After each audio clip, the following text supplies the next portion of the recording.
అధిక బరువు అనేక సమస్యలకు కారణం. సాహితీ యోగా ఆన్లైన్ క్లాసులో జాయిన్ అవ్వండి. మంచు ఇంట రచ్చ రోజు రోజుకి పెరుగుతుందని చెప్పుకోవచ్చు. ఏదో ఒక రకంగా వార్తల్లో ఇద్దరు అన్నతమ్ములకు సంబంధించిన ఇష్యూ బయటకు వస్తూనే ఉంది. రీసెంట్ గా కనుక మనం చూస్తే ఎక్స్ వేదికగా ఒకరినొకరు ఇండైరెక్ట్ గా దూషించుకుంటూ మనకు కనిపిస్తున్నారు. సింహం అవ్వాలని ప్రతి కుక్కకి ఉంటుంది, కానీ వీధిలో మరగటానికి అడవిలో గర్జించడానికి ఉన్న తేడా కనీసం వచ్చే జన్మలో అయినా తెలుసుకుంటావన్న ఆశ.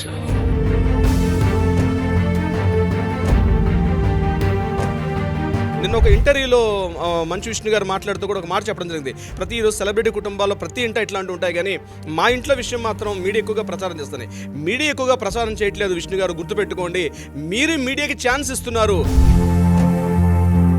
ఎవరికి ఏం చెప్పలేని స్థితిలో మోహన్ బాబు గారు మాత్రం చిట్ట చివరి ఈ వయసులో వృద్ధాప్యంలో మాత్రం చాలా వరకు పూర్తిగా సజీవంగా ఉన్న మనిషి అయినప్పుడు కూడా ఇద్దరు కొడుకులు కలిసి మోహన్ బాబు గారిని చంపేసి పట్టుకొచ్చేశారు. నమస్కారం అండి, అలగిరి రవీంద్రనాథ్ గారు. నమస్తే అండి ఉషా గారు.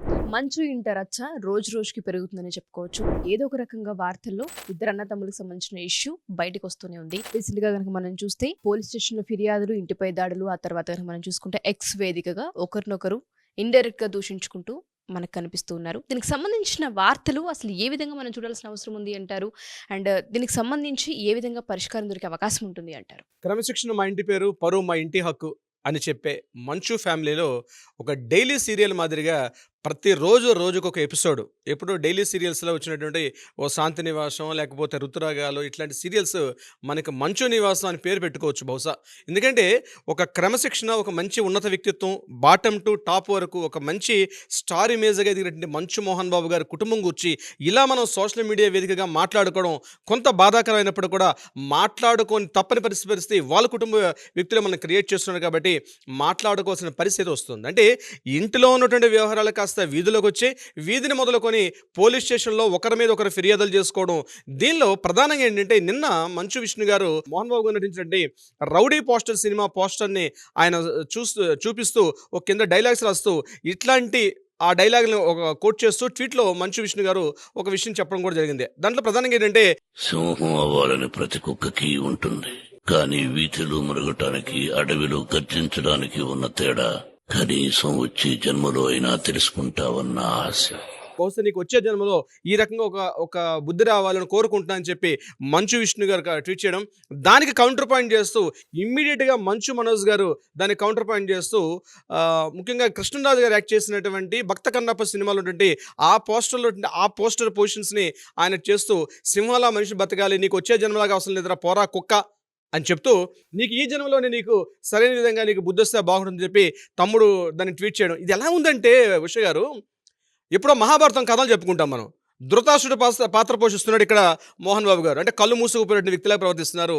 ఇద్దరు అన్నదమ్ముల మధ్య అంటే సవతి తల్లుల యొక్క పోరిది 100%. బయటికి ఆయన మా కుటుంబం ఎంత మాట్లాడుకున్నప్పుడు కూడా ఇది ఆస్తి తగాదాలు. మహాభారత యుద్ధంలో ఎలా అయితే అన్నదమ్ముల మధ్య గొడవలు ఏ రకంగా జరిగాయో, అయితే ఇది ఇక్కడ నేను ఎవరిని దుర్యోధనుడని ధర్మరాజుని చెప్పడం, నేను వాళ్ళతో పోల్చేంత పరిస్థితి నాది కాదు, కానీ ఇంచుమించుగా ధృతరాష్ట్రులా కళ్ళు మూసుకుపోయినారు. ఇక్కడ ఒక పుత్రప్రేమ ఎక్కువైంది, మంచు విష్ణు మీదే పూర్తిగా పుత్రప్రేమ చూపిస్తున్నారని చెప్పి సోషల్ మీడియా వేదికగా చాలామంది నెటిజన్స్ కూడా కామెంట్ చేస్తున్నారు. మంచు మనీకి సరైన న్యాయం జరగట్లేదు, ఇక్కడ పాండవుల మాదిరిగా పూర్తిగా మంచు అనేది ఏకాకిని చేసేసారని చెప్పి. ఇక్కడ మంచు లక్ష్మి గారి పాత్ర ఆమె ఎటువైపు ఉండాలో తెలియనటువంటి ఆవిడ ఒక ప్రేక్షక పాత్ర. ఈ కుటుంబం అన్నది క్రమశిక్షణ అని రోజు మొత్తుకొని మాట్లాడే మోహన్ బాబు గారు ఇంట ఇట్లాంటివి జరగడం అన్నది మాత్రం చాలా బాధాకరమైన విషయాలు.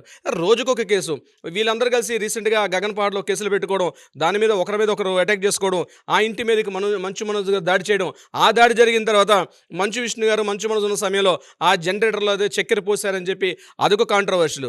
రీసెంట్గా సంక్రాంతి వేడుకల్లో భాగంగా తిరుపతిలో కుటుంబం యావత్తు చేసినప్పుడు మంచు మనోజ్ ఫ్యామిలీని దూరంగా పెడుతూ మంచు విష్ణు గారి ఫ్యామిలీతో పాటు మంచు మోహన్ బాబు గారు కలిసి అక్కడ ఒక కుటుంబ వేడుకల్లో పార్టిసిపేట్ చేయడం, ఆ సంఘటన వాళ్ళు వస్తారని తెలిసి ముందు రోజే ఇమ్మీడియట్గా మంచు మనోజ్ గారు ఆ తిరుపతిలో ఏదైతే డీమ్డ్ యూనివర్సిటీ ఉందో మోహన్ బాబు గారికి సంబంధించిన ఆ మోహన్ బాబు యూనివర్సిటీ మీద తన మంది మార్బలంతో మంచు మనోజ్ గారు ఆ యూనివర్సిటీ మీద అటాక్ చేయడం, దానిలో ప్రవేశం లేకపోతే ఆయన మీడియా పాయింట్ ఆయన మాట్లాడుతూ అక్కడ ఎట్లా నాకు చేస్తున్నారు, సో నా కుటుంబం నేను నేను దీనిగా వచ్చాను, నా తల్లిదండ్రులు నా తాతల యొక్క ఆస్తి కోసం నేను వస్తున్నాను, నేను ఆస్తి నాకు రావాల్సిందే, వాళ్ళ సమాధులు దర్శించుకోవడం కోసం చెప్పి నేను వచ్చాను చెప్పి ఆయన మాట్లాడడం, దాని ఎగ్నిస్ట్ ట్వీట్. అంటే ఇదంతా ఏంటంటే ఒక కాంట్రవర్షియల్ క్రియేట్ చేసుకుంటున్నారు వాళ్ళందరూ కూడా. అంటే ఎంతోమంది సెలబ్రిటీస్ ఉన్నారు. ప్రతి సెలబ్రిటీ కుటుంబంలో నిన్న ఒక ఇంటర్వ్యూలో మంచు విష్ణు గారు మాట్లాడుతూ కూడా ఒక మాట చెప్పడం జరిగింది.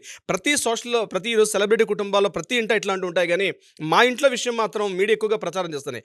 మీడియా ఎక్కువగా ప్రచారం చేయట్లేదు విష్ణు గారు, గుర్తుపెట్టుకోండి. మీరు మీడియాకి ఛాన్స్ ఇస్తున్నారు, మీరే బయట కంప్లీట్గా దాన్ని ఏమంటారంటే మీ విషయాన్ని బయట పెట్టుకుంటున్నారు. మీడియా డెఫినెట్గా చూస్తారు ఆ విషయాన్ని, ఎందుకంటే మీరు ఒక సెలబ్రిటీ కాబట్టి మీ ఇంట ఏం జరుగుతున్నా తొంగి చూడడం అన్నది కామన్, అది సోషల్ మీడియా చేసే పనిది. కానీ అవకాశాన్ని మీరే కల్పించి మీడియా వాళ్ళు ఖచ్చితంగా మా ఇంటి మీద చూస్తున్నారు. మిగిలిన సెలబ్రిటీస్ చాలా కుటుంబాలు ఉన్నాయి. అయితే ఇంకొక కీలక వ్యాఖ్యలు కూడా చేయడం జరిగింది మంచు విష్ణు గారు. ఇంటర్వ్యూలో ప్రధానంగా ఆ ఇంటర్వ్యూలు వేసినటువంటి ప్రశ్నకు సమాధానం చెప్తూ మంచు విష్ణు గారు కొన్ని కీలక వ్యాఖ్యలు చేశారు మంచు మనోజ్ గారికి సంబంధించి. ప్రధానంగా ఆయన అడిగింది ఏంటంటే, ఆ ఇంటర్వ్యూ సూటిగా ఒక ప్రశ్న వేశారు. మీరు ఇన్ని 100 కోట్ల పెట్టి సినిమా తీయడానికి మీ నాన్నగారు మిమ్మల్ని ప్రోత్సహిస్తున్నారు, కానీ ఒక 20 నుంచి 30 కోట్ల రూపాయలు అడుగుతున్న మంచు మనోజ్కి మాత్రం ఎందుకు ఎంకరేజ్ చేయట్లేదు అని చెప్పి సూటిగా ఒక ప్రశ్న వేస్తే దానికైనా కాస్త ఇబ్బంది పడుతూ ఒక సమాధానం చెప్పారు మంచు విష్ణు గారు. అంటే నేను యాక్చువల్గా ఇన్ని కోట్ల రూపాయలు నా ఫ్యామిలీ సపోర్ట్ చేయట్లేదు, నేను చాలా బ్యాంక్స్ నుంచి నేను లోన్లు తీసుకొని అప్పులు తీసుకొని కడుతున్నాను. రేపు కమింగ్ ఏప్రిల్లో రిలీజ్ అవుతున్న సినిమా కానీ తేడా వస్తే నేను బహుశా రోడ్డున పడే పరిస్థితి కూడా నాకు వచ్చే అవకాశం ఉంటుంది. దీనికోసం నేను టోటల్గా ఛాలెంజ్గా తీసుకొని చేస్తున్నాను ఒక ప్రశ్న వేశారు. అగైన్ మరొక ప్రశ్నకు సమాధానం చెప్తూ కూడా మంచు మనోజ్ గారు రెండో వివాహం చేసుకున్న తర్వాత మీ ఫ్యామిలీ కుటుంబంలో ఇటువంటి సమస్యలు వస్తున్నాయని చాలామంది అనుకుంటున్నారు. దానికి మీరు సమాధానం చెప్పమని అడిగినప్పుడు ఆయన ఒక మాట చెప్తూ చెప్పడం జరిగింది. అంటే కొంతవరకు మీరు అడిగిన మాట సమాధానం కరెక్ట్, మీరు అడిగిన వేసిన ప్రశ్న సమాధానం కరెక్టే, కానీ మంచు మనోజ్ యొక్క బిహేవియర్లో కొన్ని మార్పులు వచ్చాయి, అది మా ఇంటి సొంత విషయం కాబట్టి నేను దాని గురించి అంతగానో ఎక్కువ మాట్లాడను అని చెప్తే ఆయన ఒక మాట అన్నారు ఏంటంటే, ఇది కొంతవరకు నిజమే ఈ విషయం అని చెప్తూ మంచు విష్ణు గారు ఆ ఇంటర్వ్యూలో కూడా మాట్లాడడం జరిగింది. అంటే బహుశా మంచు మనోజ్ గారు సెకండ్ మ్యారేజ్ అంటే చేసుకున్న తర్వాత ఆ మ్యారేజ్ తర్వాత వచ్చినటువంటి పరిణామాలు ఆ ఇంటి కుటుంబంలో ముఖ్యంగా ఆస్తులకు సంబంధించి, ఆస్తుల్లో కూడా ప్రధానంగా ఏదైతే మోహన్ బాబు యూనివర్సిటీ ఉన్నటువంటి తిరుపతి యూనివర్సిటీలో మంచు మనోజ్ గారికి అక్కడ ప్రాధాన్యత లేకుండా కంప్లీట్గా మంచు విష్ణు గారి కంప్లీట్గా ఆ యొక్క బోర్డ్ ఆఫ్ డైరెక్టర్స్లో కానీ ప్రాపర్టీస్లో కానీ అడ్మిషన్స్లో కానీ అంటే ప్రతి విషయంలో కూడా మంచు మనోజ్ గారిని దూరంగా నెట్టివేయడం.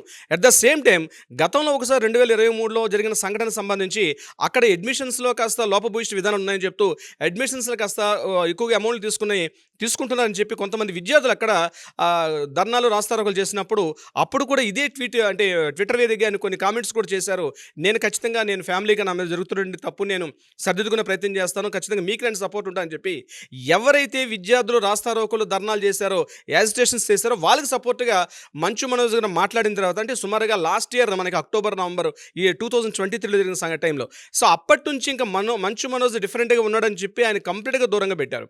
ఇదే కాకుండా ఓన్లీ డీమ్డ్ యూనివర్సిటీ ప్రాపర్టీ ఆస్తులే కాకుండా మిగిలిన కొన్ని విషయాల్లో కూడా మంచు మనోజ్ని కాస్త దూరంగా పెట్టడం జరిగింది. కొన్ని సందర్భాల్లో మూవీస్ విషయంలో కూడా చాలా సపోర్ట్ చిన్నప్పటి నుంచి కూడా మంచు విష్ణు కన్నా మంచు మనోజ్ గారికే చాలా సపోర్ట్ చేశారని, అయినప్పుడు కూడా ఆయన ఇన్ టైంలో అంటే కరెక్ట్గా క్యాష్ చేసుకోకపోవడం వల్ల చాలా వరకు ఇబ్బందులు పడుతుంటే మళ్ళీ బిజినెస్ చేసుకోమని మంచు మోహన్ బాబు గారు సపోర్ట్ చేసినప్పుడు కూడా నేను వ్యాపార లావాదేవీలు నాకు ఇంట్రెస్ట్ లేదు కాబట్టి నేను ఈ రంగాన్ని ఎంచుకుంటాను, డిఫరెంట్ జోనర్స్లో పనిచేస్తున్నప్పుడు దీని మీద తండ్రి కొడుకులు కొంత వాగ్వాదం ఉన్నట్లుగా కూడా మనకు కొంత ఇన్ఫర్మేషన్ కూడా మనకు తెలుస్తుంది.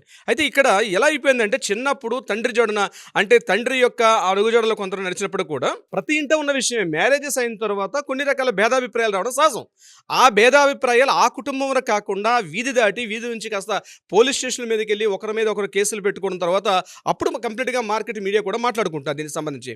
అయితే ఇక్కడ చాలా మంది నెటిజన్స్ కింద కామెంట్ చేస్తున్న మనం ఆ కామెంట్స్ చూసినట్లయితే మంచు మనోజ్ విషయంలో చాలా వరకు సపోర్ట్ తక్కువ అని చెప్పి పేరెంట్స్ నుంచి మంచు విష్ణుకి మాత్రం చాలా సపోర్ట్ చేశారు. అంటే దీనికి కారణాలు ఏంటంటే వాళ్ళ సిస్టర్స్, అంటే వాళ్ళ మదర్స్ డిఫరెన్స్, ఆస్తులు, ప్రాపర్టీ, అంటే తెలియనట్టు మీడియా ప్రపంచానికి తెలియనటువంటి కొన్ని ప్రాపర్టీస్ విషయం. నాట్ ఓన్లీ ఇక్కడ మోహన్ బాబు అంటే మంచు విష్ణు గారికి ఒక హైదరాబాద్ ఒకటే కాకుండా కొన్ని రాష్ట్రాల్లో కూడా ఆయనకి చాలా వరకు ఈ వ్యాపార లావాదేవీలు ఉన్నాయి.